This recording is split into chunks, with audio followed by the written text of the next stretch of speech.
Aujourd'hui, 9 octobre, donc l'Action de grâce, les chants préparent bien ce qui va suivre, mais également aussi, vous mentionnez que ce matin, on va célébrer l'Action de grâce ensemble, de façon particulière. Alors, je vais essayer de me retenir pour faire un time sharing, moitié-moitié. Alors, essayez de fixer un objectif pour moi d'une vingtaine de minutes pour apporter ce que j'ai à apporter, pour vous laisser l'autre portion dans la participation. Alors, je vais donner les détails plus vers la fin, comment ça va se passer, mais je vous dis tout de suite de vous préparer. Et comme ça avait été annoncé dans l'infolettre et encore aussi ce matin, donc l'idée ici, c'est que comme j'ai apporté l'enseignement il y a 3 semaines sur la famille Koinonia, donc Koinonia, le mot grec pour communion, on a vu les bienfaits de la famille de Dieu. On a fait l'historique ici de l'Église et puis tout ce qu'on peut avoir comme valeur ajoutée de faire partie de la famille de Dieu. Mais on a parlé d'une famille aussi proche. Et j'avais terminé avec la question, jusqu'à quel point es-tu près de ta famille? On a parlé des familles biologiques, des fois des séparations, et on a vu qu'avec la COVID, il y a eu beaucoup de dispersion et tout ce qui a pu se passer.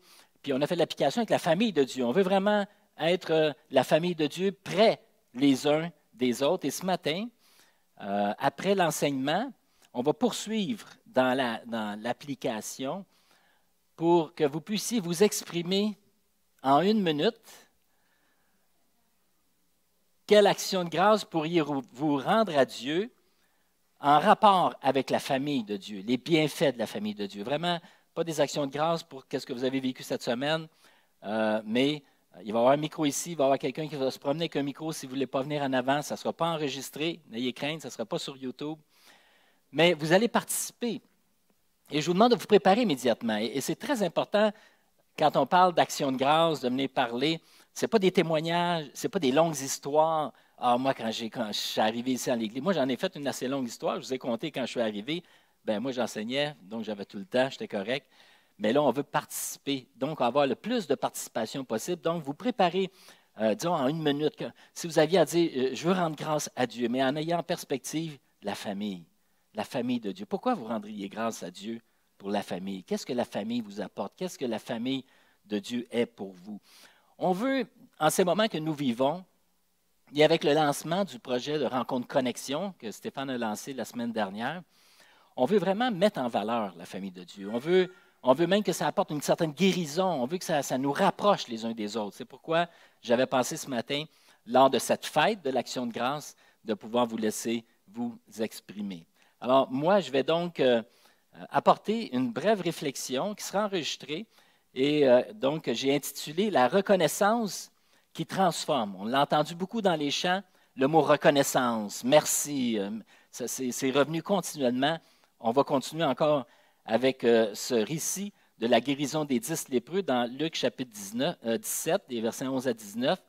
Puis, ce que je veux faire avec ce passage-là, je n'irai pas dans tous les détails. Il y a beaucoup de belles applications qu'on peut faire au travers de ce texte-là, mais le but principal, c'est de se laisser inspirer nous-mêmes avant nos partages, avant que vous puissiez partager vos actions de grâce, se laisser inspirer par ce récit concernant la reconnaissance, l'importance de la reconnaissance. Est-ce que la reconnaissance peut aussi apporter dans nos vies une reconnaissance qui transforme? C'est le titre que j'ai donné à ce récit. On va entendre le récit en vidéo.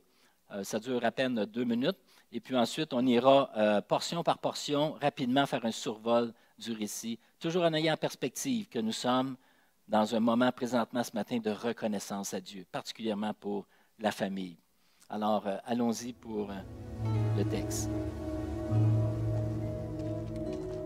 Jésus marche vers Jérusalem. Il traverse la Samarie et la Galilée. Il entre dans un village et 10 lépreux viennent à sa rencontre. Ils restent assez loin de Jésus et ils se mettent à crier « Jésus, Maître, aie pitié de nous !» Jésus les voit et il leur dit « Allez vous montrer aux prêtres !»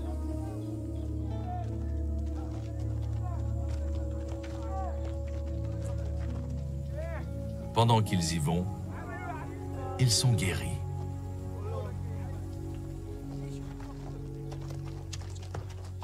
Quand l'un d'eux voit qu'il est guéri, il revient et à pleine voix il dit « Gloire à Dieu ». Il se jette aux pieds de Jésus, le front contre le sol, et il le remercie. Cet homme est un Samaritain. Alors Jésus dit « Tous les 10 ont été guéris, et les 9 autres, où sont-ils? Parmi eux tous, personne n'est revenu pour dire gloire à Dieu. Il n'y a que cet étranger. » Et Jésus dit au Samaritain « Lève-toi, va, ta foi t'a sauvé. » Amen. Alors donc, plutôt que de lire le verset, tout est là, le texte est là. Alors donc, on va juste regarder rapidement un survol de ce récit-là. Dans un premier temps, évidemment, c'est le contexte dans lequel nous sommes. Alors Jésus se promène et il passe à la frontière de la Samarie. Donc, on n'ira pas dans les détails, mais les Juifs et les Samaritains n'étaient pas tellement des bons amis. Stéphane en a parlé avec la rencontre de Jésus et la Samaritaine au puits. Alors, donc, il y avait toute cette tension-là entre les Juifs et les Samaritains. Mais voilà donc ce groupe de 10 qui sont à l'écart et qui entendent parler que Jésus allait passer dans le coin. Donc, le voient à distance. Et puis, ils vinrent à sa rencontre. Ils s'arrêtèrent à distance. Donc, ils sont venus vers Jésus, mais évidemment, ils ont tenu leur propre distance. Il faut comprendre ici, peut-être vous le savez déjà, mais que à l'époque de Jésus, donc, la lèpre était au Moyen-Orient une maladie qui était très dangereuse et contagieuse. Et puis, c'est une maladie, nous dit-on, qui touchait quand même pas mal de gens. Et pour éviter la contagion, l'Ancien Testament avait établi des normes précises pour ces gens-là. Et puis, seuls les prêtres pouvaient déclarer qu'une personne était lépreuse. Il y a juste eux autres qui pouvaient dire « tu es lépreux », donc automatiquement, tu es exclu. Tu es hors du camp, tu es hors de la société. Et aussi, c'est les mêmes prêtres qui, eux seuls, pouvaient déclarer que la lèpre était guérie. C'est pour ça que Jésus dit, allez vous montrer aux prêtres. C'est juste eux qui pouvaient déclarer, vous pouvez revenir en société. Alors donc, c'est sûr que quand on regarde un texte, par exemple, dans le Lévitique, quand ça dit, tant qu'il gardera cette maladie, la lèpre, il sera vraiment impur. C'est pourquoi il habitera à l'écart, son habitation sera hors du camp. Alors, on peut imaginer donc ce groupe, cette communauté de lépreux, probablement qui se sont rassemblés, puis « Ah, tu es samaritain, pas grave, tu peux être avec nous. Au moins, on est ensemble. » Mais ces gens-là ont des histoires. On ne connaît pas l'histoire de ces 10 lépreux, mais ils en ont une histoire. Certains d'entre eux, certainement, avaient une famille. Certains avaient des enfants, ne sont pas nés lépreux. Ils ont contracté,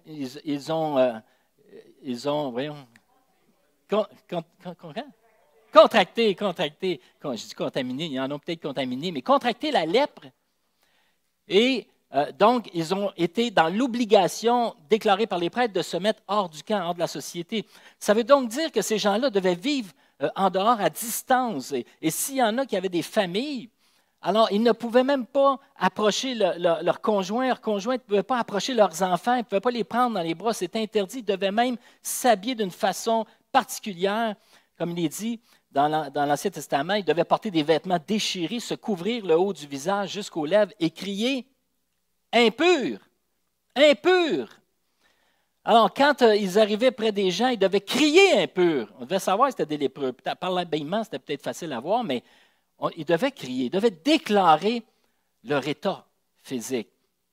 Donc, on peut imaginer, moi je pense à ces personnes, chacune d'entre elles qui avait une histoire, un vécu, et qui étaient comme prisonniers en arrière de barreaux, qui ne pouvaient voir que leur famille à distance. Il n'y avait aucune possibilité pour eux de s'approcher de leur famille. Alors c'est important de retenir cet élément-là lorsque la guérison viendra. Et donc, de voir que ces gens-là vivaient dans la détresse, dans le rejet, dans le mépris. C'est des gens qui étaient méprisés, c'était des gens on évitait ces gens-là. Si on approchait et on en voyait qui étaient lépreux, on faisait un bon détour, là, hein? On gardait une bonne distance. Là. Alors, quelle souffrance ces gens-là pouvaient donc vivre. Alors, on arrive au verset 13, et puis là, il est dit qu'ils se mirent à supplier à haute voix. « Aie pitié de nous, Jésus! » Ils savaient qu'il venait, puis ils avaient entendu parler que Jésus guérissait. « Aie pitié de nous, Jésus! » Et là, le cri devait être des entrailles, n'est-ce pas? Il se disait, il y en a qui ont été guéris. Imagine si j'étais guéri. ce que ça représenterait pour moi avec ma famille, mes enfants, le retour.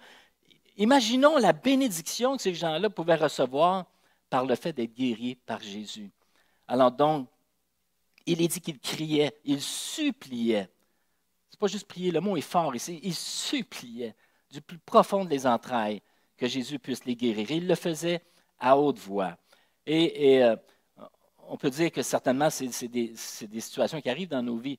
Je ne sais pas si vous avez déjà vécu des épreuves qui vous ont amené à supplier Jésus, à supplier Dieu, Seigneur, aide-moi, viens à mon secours, sors-moi de cette prison, de ce renfermement, sors-moi, j'ai honte, Seigneur, guéris-moi, délivre-moi.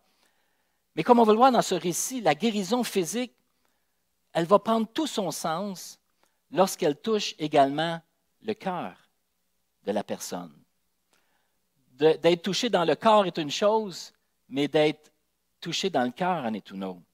C'est à peu près, probablement, la leçon qu'on peut surtout apprendre dans ce récit.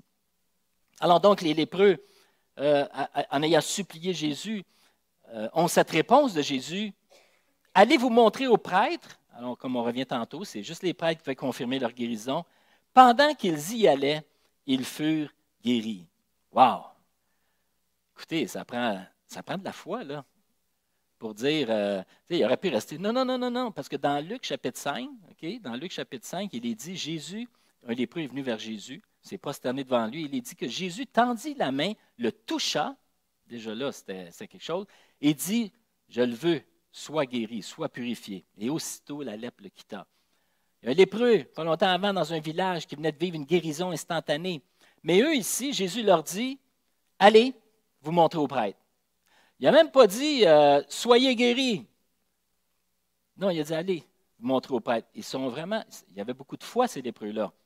Il faut se le dire. Ils sont allés sur la parole de guérison, disons-le comme ça, sur la parole de Jésus, sont allés se montrer aux prêtres. Donc, je ne sais pas si en s'en allant, ils n'arrêtaient pas de surveiller pour voir s'il se passait quelque chose. Et puis, ils ont marché combien de temps avant que ça arrive. On ne le sait pas. Mais on sait que c'est un processus. C'est que pendant qu'ils allaient voir les prêtres, ils furent donc guéris. Alors, on peut imaginer l'euphorie. Tu sais, on peut juste s'arrêter, là, puis les 10, ils marchent, puis après un certain temps, 10 minutes, 15 minutes, on ne sait pas, ils s'aperçoivent qu'ils sont guéris, commencent à enlever leur bandeau, et ils se voient, ils sont purifiés. Ils ont certainement crié de joie qui étaient purifiés. Ils ont été complètement dans une euphorie.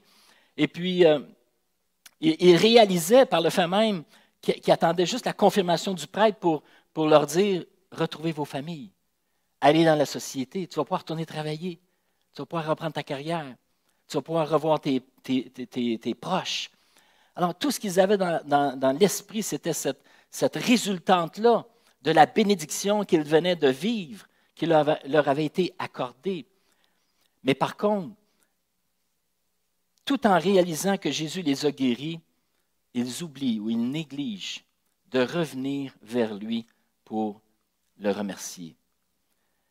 La guérison et la réponse à la prière ne transforment pas nécessairement le cœur. On le voit dans différents textes. Dans Jean 5, par exemple, il est dit « Une foule immense suivait Jésus attiré par les guérisons miraculeuses dont il avait été témoin. » Un autre texte dira encore plus fort, « Jésus adressa de sévères reproches aux villes où il avait fait la plupart de ses miracles parce que leurs habitants n'avaient pas changé de vie. » Ils ont, oui, reconnu cette guérison, mais ils ont poursuivi leur chemin. Mais un d'entre eux, nous dit l'Écriture, verset 15, l'un d'entre eux, c'est un Samaritain. Il est précisé que c'est un Samaritain parce que les Samaritains étaient comme exclus déjà au niveau des Juifs. Ce n'étaient pas des gens qui étaient aimés, mais un Samaritain, un étranger, il revient vers Jésus. Quand il se rendit compte qu'il était guéri, plutôt que d'avoir l'euphorie d'aller faire confirmer sa guérison, puis d'aller... non, la première réaction, il est dit qu'il loua Dieu à pleine voix. Il a loué Dieu comme il l'a supplié. Il est dit qu'ils l'ont supplié à haute voix, mais lui, il a loué Dieu à pleine voix. Alors, pendant que les 10 marchaient, lui, il a réalisé, il s'est mis à louer Dieu à pleine voix. C'est sûr que les autres criaient, là. Les autres, ils n'étaient sûrement pas Ah, pas pire, hein? On est guéri quand même. Non, non, c'est un party, là. Mais lui, immédiatement, son cœur revient vers Dieu. Il loua Dieu. Donc, il décida de revenir. Quand il se rendit compte, il revint sur ses pas, louant Dieu à pleine voix. Il est dit ici qu'il se prosterna aux pieds de Jésus, face contre terre, et le remercia. On a ici le mot eucharistéo. Il rendit grâce à Dieu. C'est le même mot que Jésus utilise, qu'on va voir tantôt quand on va prendre la communion. Quand Jésus prit le pain, il rendit grâce à Dieu, eucharistéo. Il reconnut Dieu, il remercie Dieu. Eh bien, ce lépreux, eucharistéo, non seulement qu'il a loué, il a adoré, mais il a rendu grâce à Dieu. Et cette action de grâce fait en sorte, on le voit dans ce punch, je dirais, là, prochain verset, là, ici, c'est la question de Jésus, la question qui fait mal d'ailleurs. Hein? J'ai failli intituler mon message « Où sont les neuf autres? » Ben, je trouvais que ça faisait un petit peu... J'aimais mieux la reconnaissance qui transforme. Mais Jésus dit ici, il y en a 10 de guéris, où sont les 9 autres? Il s'est donc trouvé personne d'autre que cet étranger pour revenir louer Dieu. Alors donc, Jésus le dit probablement avec une certaine tristesse ou un étonnement, parce qu'il se serait peut-être attendu à voir les 10 revenir. « Ah, merci Seigneur, merci. » Puis après ça, on s'en va. Ben non, il y en a juste un qui revient. On peut s'imaginer que vous préparez un cadeau. Là. Vous préparez un cadeau pour quelqu'un. Il y en a qui ont déjà reçu des beaux cadeaux. Hein? On va en recevoir à Noël, peut-être. Peut-être, si vous êtes gentil. Un beau cadeau. Là. Quelqu'un il s'applique puis il cherche dans les magasins, sur Amazon, partout. Ah, il trouve le cadeau. Il sait que c'est pour vous.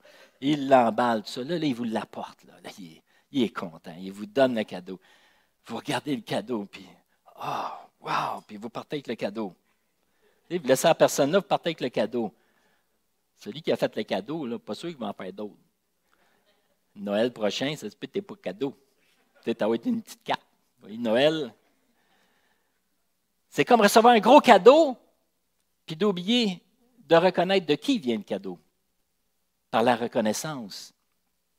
Seulement, cet étranger est venu pour rendre grâce à Dieu. C'est le drame de la foi, d'ailleurs, qui s'arrête seulement aux bénédictions. Parce que parfois on est béni, parce qu'on reçoit. Et je vais faire l'application avec la famille de Dieu. Nous sommes la famille de Dieu. C'est un extrême privilège de faire partie de la famille de Dieu, d'être adopté, d'être frères et sœurs en Jésus-Christ. Mais parfois, cette bénédiction-là, on la garde, mais on ne la vit pas comme elle devrait être vécue, dans la louange, dans l'adoration, dans la communion fraternelle. Et le punch, donc je termine avec ce verset-là, le punch, c'est que Jésus dit à ce Samaritain, « Relève-toi et va, parce que tu as eu foi en moi, tu es sauvé. » Parce que les autres aussi ont eu foi, ils ont cru à quelque part, parce que Jésus leur avait dit, « Allez vous montrer au prêtre. » Mais lui, sa foi, elle est plus qu'une foi de bénédiction reçue. Elle est une foi d'une rencontre avec Jésus, d'une rencontre cœur à cœur. Le mot « sauver », c'est le mot « sozo », qui est parfois traduit dans vos Bibles par « guéri ». « Va, ta foi t'a guéri ». Hein, dans certains cas, on entend ça, « ta foi t'a guéri ». Ici, « ta foi t'a sauvé ». Et la traduction littérale du mot « sozo » pourrait être rendue telle quelle, « ta foi t'a rendu complet ». Ta foi t'a rendu complet. Oui, tu as une guérison du corps, mais c'est corps, âme et esprit, c'est holistique. Tu viens de rencontrer Jésus et ta vie complète est transformée. Alors, c'est ce que ce Samaritain vient de vivre. Dans ce récit, l'action de grâce a consolidé la grâce qu'il a reçue. La reconnaissance de ce Samaritain l'a conduit à un rétablissement complet. Et les 9 autres ont manqué une opportunité, une occasion de revenir vers Jésus, de faire une rencontre avec lui, cœur à cœur, et de vivre une certaine transformation. Parce que ce Samaritain est venu, il a vécu d'autres choses. Là. Les autres sont allés voir probablement le prêtre, ils ont été confirmés guéris, ils sont allés dans leur famille, et puis, mais ils ont oublié la source d'où ça venait. Mais ce Samaritain est allé chercher la guérison complète, c'est-à-dire la guérison non seulement du corps, mais aussi du cœur, des souffrances qu'il a pu vivre, de la rencontre de celui qui venait de le rétablir complètement physiquement. Quelqu'un a dit que l'action de grâce est une force spirituelle puissante que la plupart des gens oublient. Et pourtant, 137 fois dans la Bible, il est parlé de reconnaissance. Rendez grâce à Dieu. Vous avez eu quelques versets au début de la célébration, si vous avez eu la chance de les lire. Rendez grâce à Dieu. Soyez toujours reconnaissants. Parce que la reconnaissance transforme. La reconnaissance amène un pas de plus. Parce que quand je reçois et que je me satisfais de ce que j'ai reçu et que j'oublie d'aller vers la reconnaissance, d'expérimenter la reconnaissance, il me manque quelque chose. Et l'application que je voulais faire ce matin, c'était justement avec tout ce que nous avons vécu après ces presque 3 dernières années par rapport à la famille de Dieu. Le message que j'ai apporté il y a 3 semaines sur la famille Koinonia pour justement nous inspirer à réaliser que nous sommes la famille de Dieu. Nous sommes frères et sœurs. Nous sommes appelés à être près les uns des autres. Et j'aimerais qu'on parle justement à cette deuxième portion d'action de grâce. Mais juste avant, je vais vous inviter à vous lever. On va prier. Et ensuite, vous allez participer en répondant à cette question.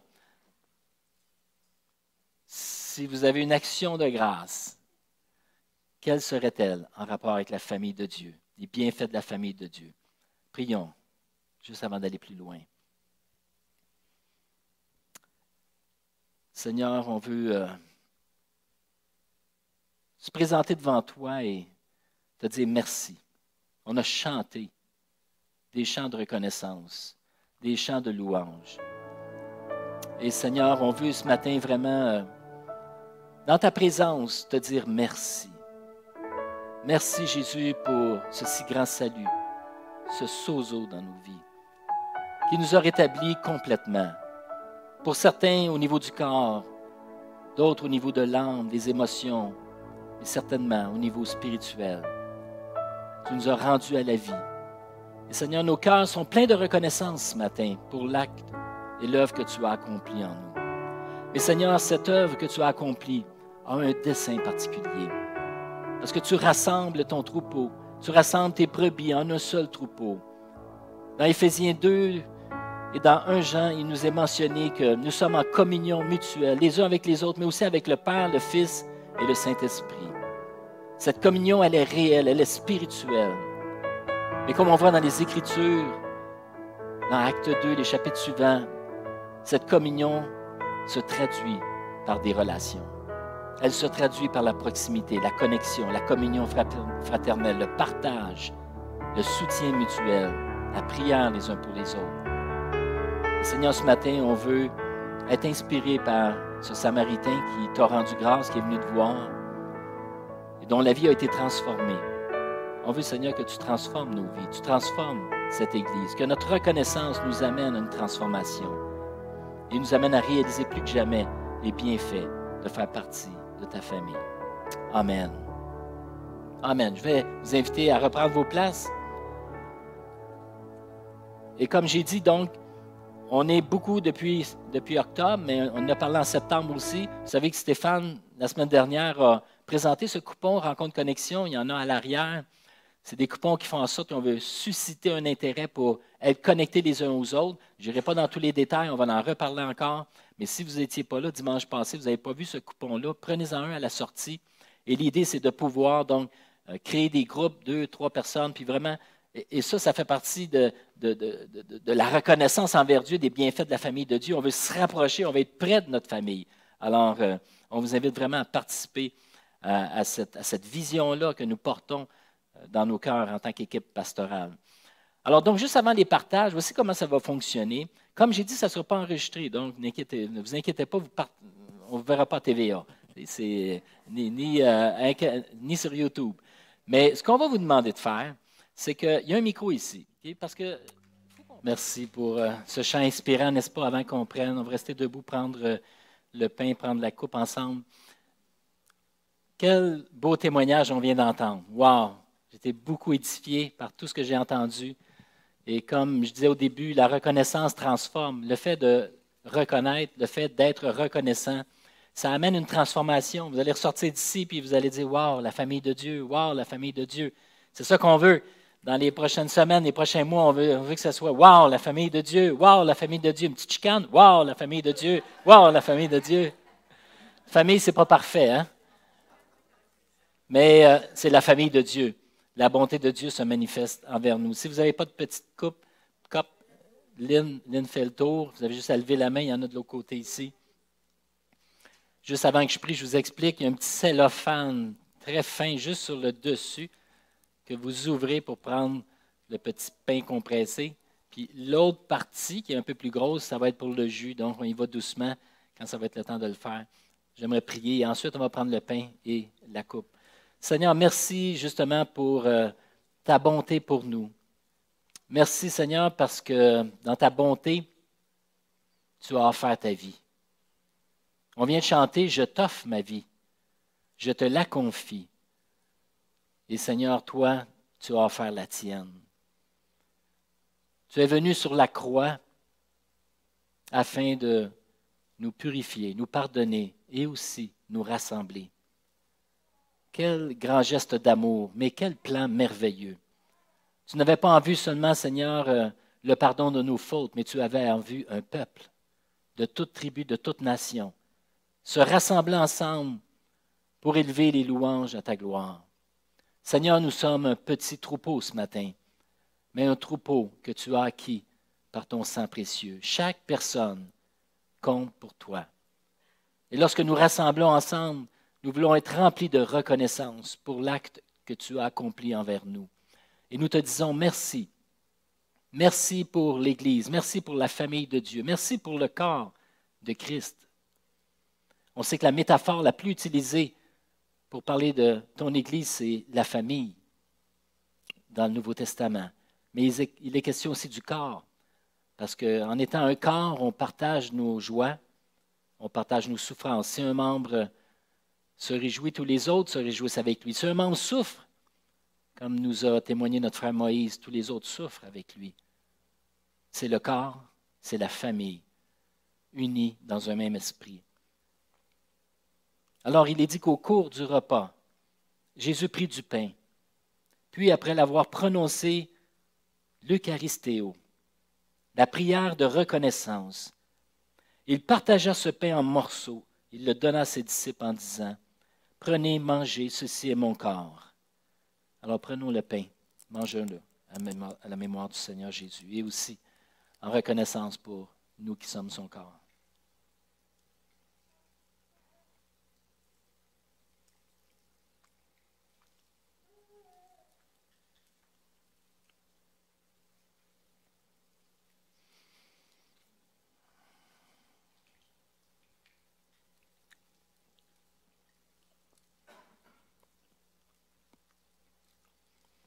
Quand Jésus a pris le pain, la symbolique, il l'a coupé en morceaux, il l'a partagé.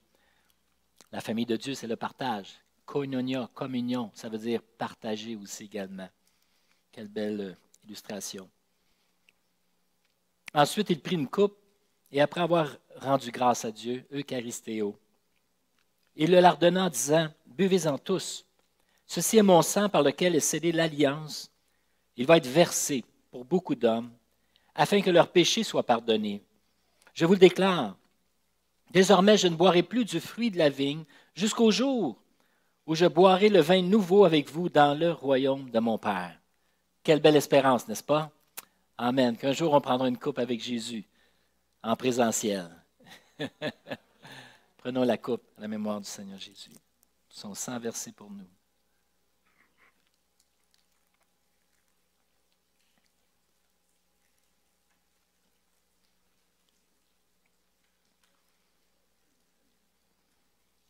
Alors, quelle belle célébration, n'est-ce pas? Et on veut terminer ce long week-end d'Action de grâce dans la reconnaissance, n'est-ce pas? Alors, on va terminer quand même avec un dernier chant qui met en valeur aussi la famille de Dieu.